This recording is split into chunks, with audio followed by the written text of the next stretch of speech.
Okay, so here are some exercises to do to practice those movements that we just talked about. So to create a stronger foot and arch, we're gonna start with something that seems so simple, but I promise you it's a lot harder than it seems, especially for those who wear very cushiony shoes a lot. So you're gonna stand almost like a ballerina and just arch your toe, and just that arch of your foot alone can cause some cramping. That's gonna tell you that it's something that you need to work on. But all your weight's gonna be back on this back leg, and you're just gonna point your toe, and if you can come and bring a little bit of pressure on that front toe, and just working on that with both feet, just practicing that while you're drying your hair, while you're standing there cooking, whatever it is, that's gonna help strengthen your foot and the arch in your foot, because we want those strong feet. But it might cause some cramping, which it's doing a little bit. But just practice that a few times a day if you can throughout the day on each foot. I promise you your feet are going to get stronger. The next is gripping the ground with your feet. So spreading those toes out again, putting pressure on your big toe, on your heel, and on the outside of your feet, and practice just turning them. They're not moving around like this, but they're gripping. You want to turn them out and bring a little bit of space under your arch so you're not rolling in.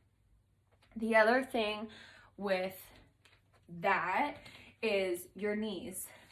So if you struggle with your knees coming in a lot, getting a band, and you can use the lower resistance or the higher resistance depending on where you're at. But practicing squatting with a band on, because you have to push your knees apart to create that resistance with the band.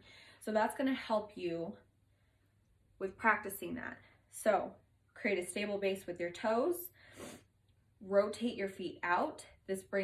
Engage your glutes, squeeze them. This brings your knees and femur rotated out. This puts a lot of resistance on the band. I can feel it in my glutes more. So you're gonna come down and you're pushing your knees apart as you come down into the squat. I'll show you from this side. Create that stable base, rotate your feet, brace the floor, and rotate and come down. That movement of having to push the resistance band away is going to help you focus on pushing your knees out when you squat. And of course we want to do it in a safe position, but this is just getting you in the habit and focusing on it. So squatting with the band. The other thing is the side steps. You don't want to side step like this. You're using your glutes. The main focus here is on your glutes when you do this. So you want to squeeze them, keep them engaged, and step. And you could do it down like here or more in a deadlift position. Both are beneficial, but you're stepping and keeping them engaged the entire time rather than being lazy and not keeping it actually engaged.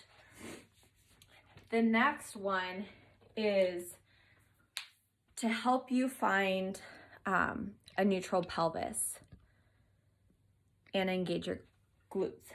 So glute bridge, you want to keep your feet on the ground and heels close to your glutes. This is a terrible position. It's a small movement. You're not going like this and thrusting your whole body up and bringing the back of your ribs and your back off the ground. You're keeping a slow and controlled movement. And when you bring your hips down, you're still keeping your glutes engaged, and it's not like flopping down.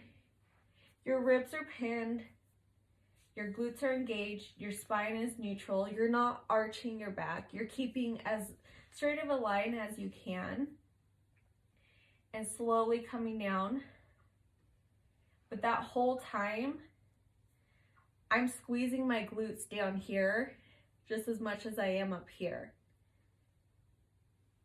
But that's gonna help you create that neutral spine, is that small movement where you're only squeezing with your glutes and moving your hips.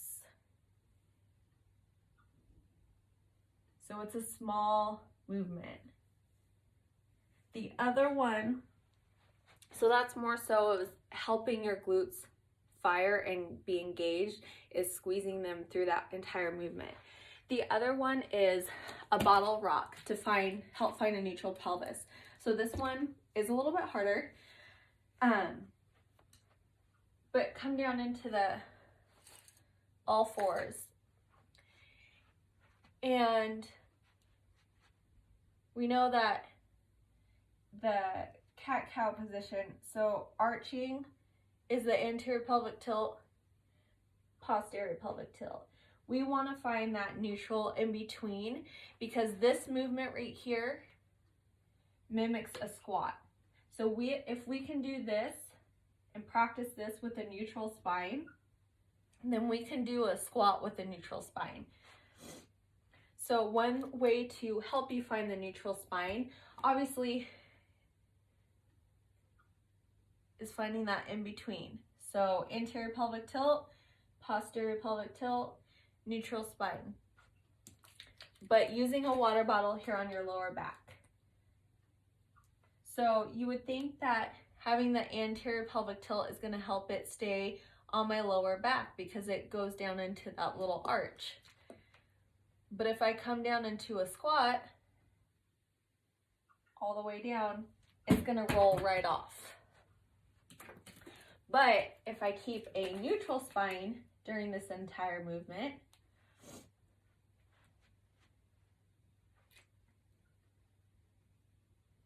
by keeping my core engaged, my ribs pinned,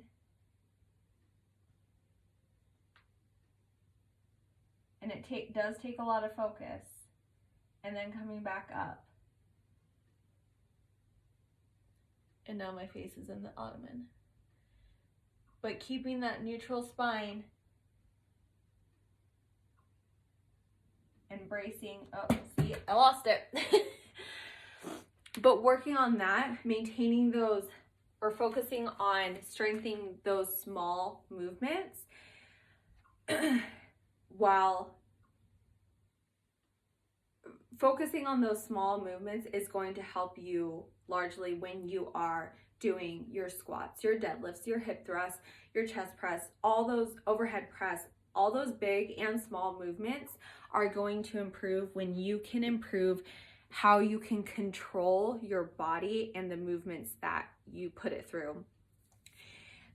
Our main thing is how well we can control our pelvis and our core while the rest of our limbs are moving. So our legs and our arms, if we can maintain a strong, solid core when this whole area is moving, or when the rest of our body is moving, you're gonna have better lifts, more control over your lifts, and more control over your body. And that is our main goal through all of this.